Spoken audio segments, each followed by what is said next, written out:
La Bible ouverte, une méditation quotidienne avec la bergère Marie-Laure Bonnet.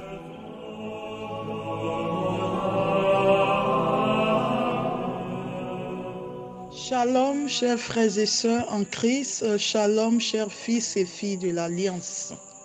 Nous voici à nouveau à notre rendez-vous quotidien de méditation de la parole de Dieu. Disposons-nous à entrer en prière afin que le Seigneur nous soutienne. Au nom du Père et du Fils et du Saint-Esprit. Amen. Béni sois-tu, Seigneur, pour ce jour nouveau qui s'est levé. Nous voulons te dire merci pour ta fidélité. Merci d'être notre Père. Merci d'être là au milieu de nous.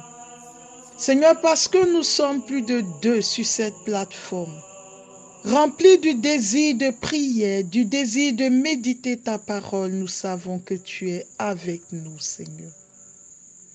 Nous voulons te dire merci pour ta fidélité. Voici nos vies. Nous les déposons entre tes mains, afin que tu sois le maître en nous. Amen.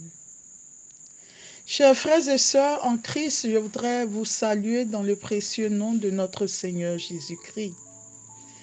Depuis hier, nous avons commencé notre cheminement à la suite du Christ par la méditation quotidienne de la parole de Dieu autour du livre du prophète Habakkuk. Méditation que nous avons dénommée de l'angoisse à la foi en Dieu. Je voudrais particulièrement dire merci à chacun d'entre vous. Parce que suite à notre méditation de la journée précédente, vous avez été nombreux à réagir. La méditation d'hier faisait état du prophète Habakkuk qui, intervenant dans un contexte de crise, dans une société dont les valeurs étaient complètement à plat, dans une société dans laquelle le péché sévissait, Habakkuk crie vers Dieu. Habakkuk est angoissé parce qu'Habakkuk, en tant que prophète, connaît les voies du Seigneur. Et Habakkuk sait que lorsque le péché devient important dans une société, le Seigneur intervient et châtie afin de ramener ses enfants sur le droit chemin. Car Dieu hait le péché, nous dit Saint Paul dans son épître aux Romains. Mais le Seigneur aime le pécheur. À la suite donc de cette méditation, nous nous sommes proposés d'identifier dans nos sociétés et dans nos vies personnelles quels sont tous les péchés que nous aurons pu ou que nous rencontrons, auxquels nous faisons face. Et nous avons identifié au cours de cette journée les péchés suivants.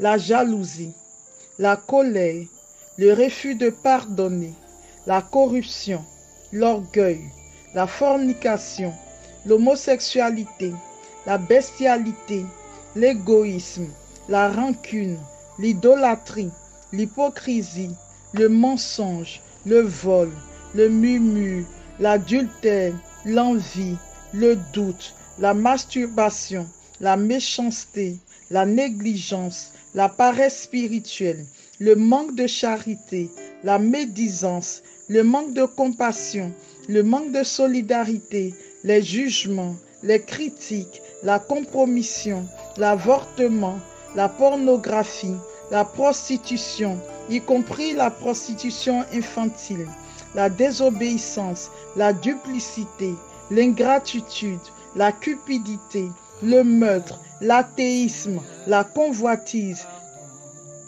le manque de foi, l'égocentrisme, la rancœur, l'homme qui veut prendre la place de Dieu, la vie de prière orientée uniquement vers les biens de ce monde, le fait de penser que les autres sont mauvais et que ce sont eux qui sont toujours en faute, le manque de partage, les yeux fermés sur la misère des autres, les cœurs fermés pour ne pas aimer, les célébrations eucharistiques bafouées, l'argent par tous les moyens, le désir de dominer, la fréquentation des sectes ésotériques,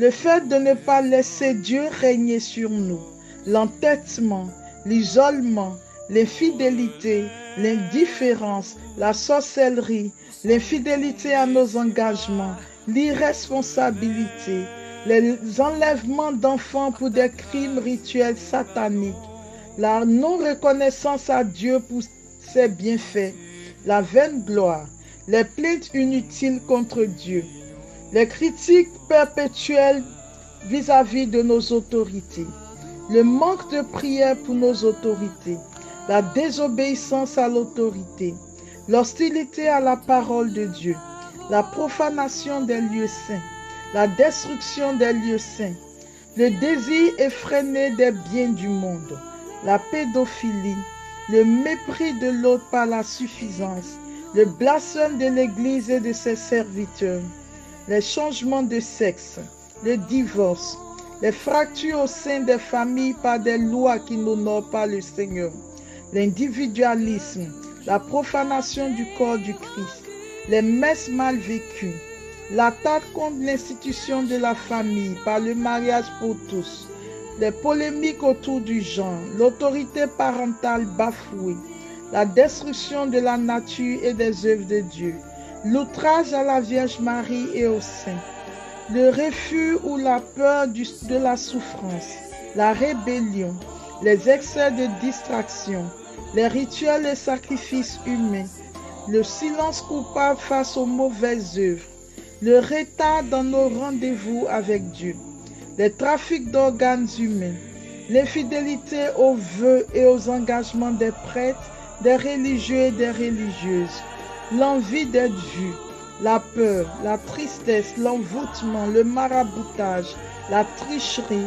la soif de puissance et de pouvoir, le rejet de l'amour de Dieu, le m'as-tu vu, l'orgie sexuelle, le favoritisme, les sociétés de clientélisme, le népotisme, le tribalisme, la duplicité dans les poignées de main durant la messe, l'usage du pouvoir mystique pour endormir et aveugler les fidèles, l'ignorance, l'aveuglement, la méconnaissance de la parole de Dieu, l'accusation gratuite face à nos propres erreurs, l'ignorance de notre vraie présence sur la terre, un mal de raccourci spirituel, le refus de porter sa croix sous prétexte que Dieu est amour, les relations unidirectionnelles avec Dieu, les choix sélectifs de frères et sœurs à écouter, accompagner et suivre, l'audition aux réseaux sociaux via nos portables et ordinateurs, l'addition, Dieu mis de côté. Nous voulons plaire aux hommes et non à Dieu, la débauche, la comparaison, le manque de courage vis-à-vis de la vérité, l'insexe, l'indifférence face à la souffrance des autres, le manque de vérité dans nos rapports à Dieu, la commercialisation des dons de Dieu, les faux prophètes, la corruption religieuse, l'avarice, le manque de temps à consacrer à Dieu, l'évangile de la prospérité, les yeux hautés, le cœur médisant des projets coupables, les faux témoignages, les sémeurs de querelles, les comportements pharisiens, les prêtres qui se torpillent entre eux, le manque de sincérité dans l'Église, les injures et les impatiences au volant dans la circulation, les pertes de contrôle, l'impulsivité, le faux sacerdoce, le manque de chasteté dans le milieu religieux. Chers frères et sœurs, autant de péchés qui sont commis dans notre monde d'aujourd'hui. Or, comme nous venons de le voir dans l'Épître aux Romains, le chapitre 5, le verset 8, la parole de Dieu nous fait remarquer que Dieu est le péché. Donc, face à tout ce que nous venons d'identifier comme travers, comme péché, nous nous rendons compte que chaque fois que nous étions dans cette dynamique, le cœur de Dieu était mécontent. Le cœur de Dieu saignait. Le Seigneur n'approuvait pas les voies des hommes. Le Seigneur était dans l'attitude de châtiment. Chers frères et sœurs en Christ, nous avons la responsabilité, à l'aube de cette nouvelle ère que notre monde connaît, Nous avons la responsabilité de fléchir les genoux devant notre Dieu. Nous avons la responsabilité d'implorer sa miséricorde, d'implorer son pardon, de répandre nos âmes devant sa face, de supplier le Seigneur afin que sa grâce et son pardon se déversent sur la terre face à tous ces péchés que nous avons individuellement ou collectivement commis, face à toutes les structures de péché qui sont dans notre monde d'aujourd'hui. Nous avons la responsabilité d'implorer la miséricorde de Dieu.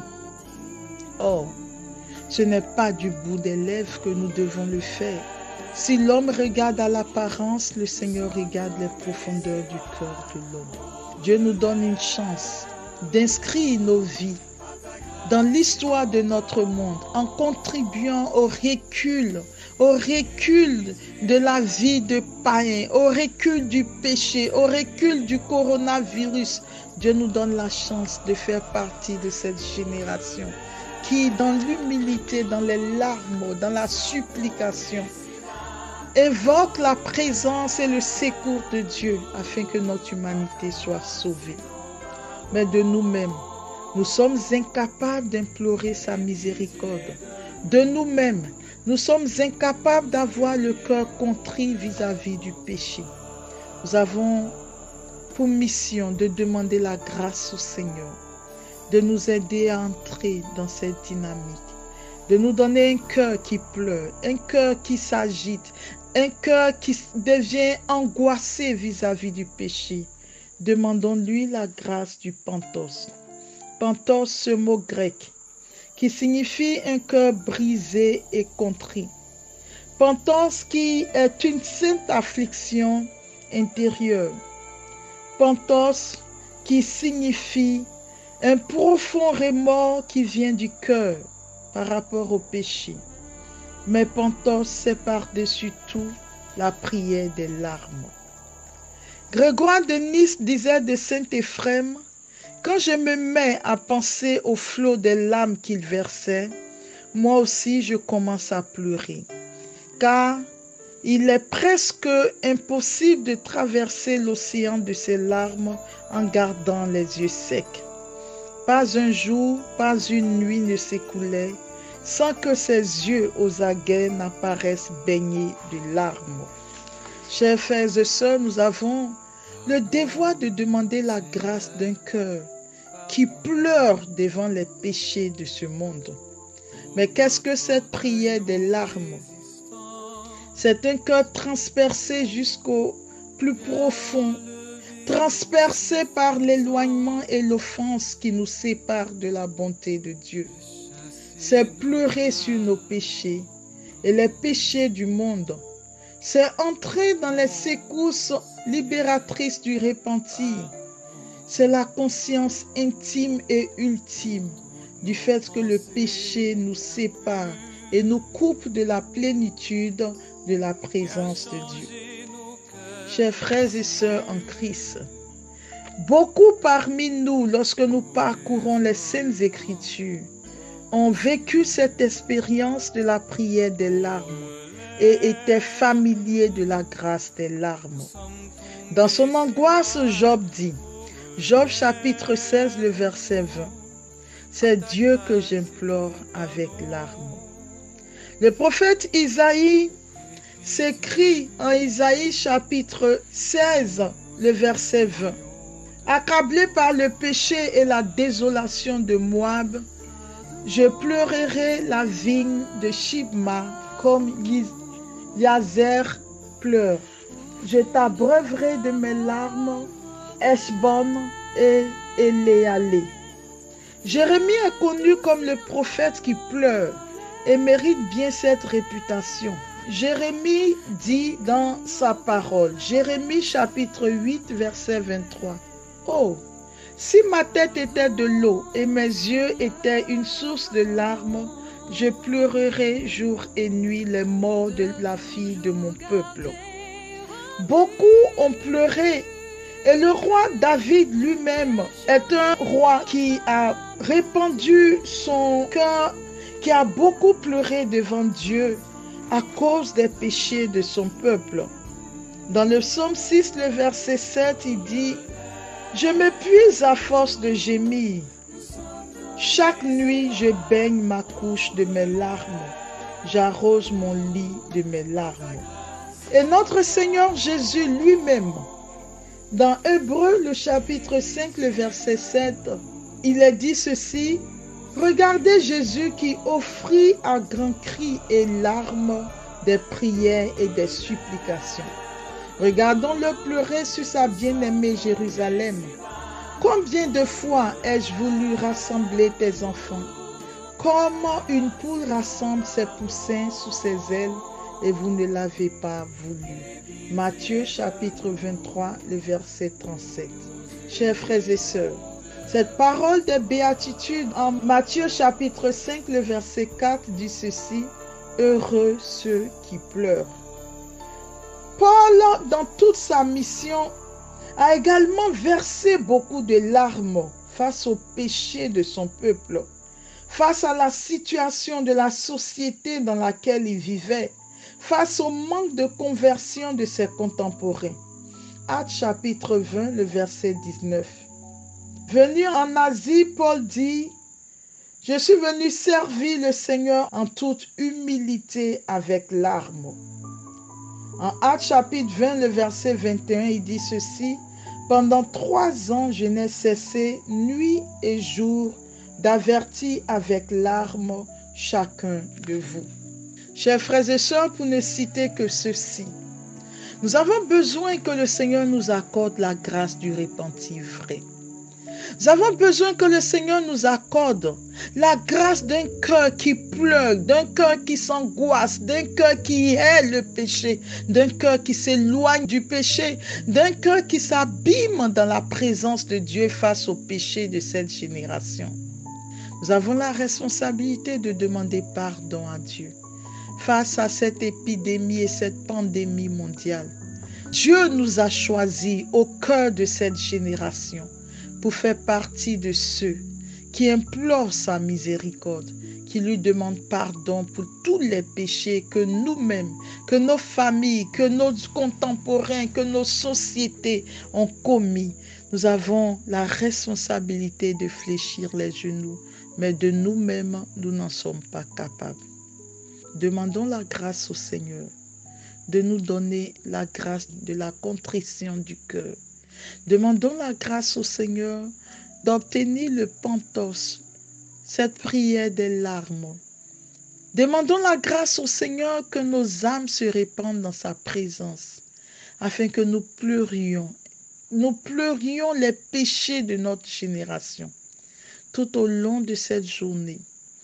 Avant que demain nous ne commencions à demander sincèrement pardon à Dieu pour tous les péchés que nous avons énumérés au préalable, tout au long de cette journée, je nous invite à la prière jaculatoire. Nous allons simplement prendre nos chapelets tout au long de cette journée. Et tous les grains du chapelet, nous ferons cette prière. Seigneur Jésus, donne-moi la grâce d'un cœur contrit. Donne-moi la grâce de haïr le péché. Donne-moi la grâce d'un cœur contrit. Donne-moi la grâce de haïr le péché. Donne-moi la grâce d'un cœur contrit. Donne-moi la grâce de haïr le péché. Tout au long de cette journée, nous allons demander cette grâce au Seigneur, afin que demain, lorsque nous serons à genoux, implorant la miséricorde de Dieu sur les péchés de nos générations et sur nos péchés personnels, que nos cœurs soient trouvés dans la vérité devant Dieu et que cela ne soit pas simplement un geste ensemble que nous posons. Car si toi, mon frère, si toi, ma sœur, si ensemble, d'un cœur sincère, nous élevons nos voix vers Dieu pour implorer sa miséricorde et lui demander pardon pour tous les péchés que nous avons commis, pour toutes les structures de péché dans nos sociétés et les péchés de nos frères et sœurs, Dieu entendra sûrement nos voix, il nous pardonnera et du haut du ciel, il fera reculer cet esprit de mort, cette pandémie qui sévit dans le monde entier. Que Dieu vous bénisse. Vous venez de suivre la Bible ouverte, une méditation quotidienne avec la bergère Marie-Laure Bonny.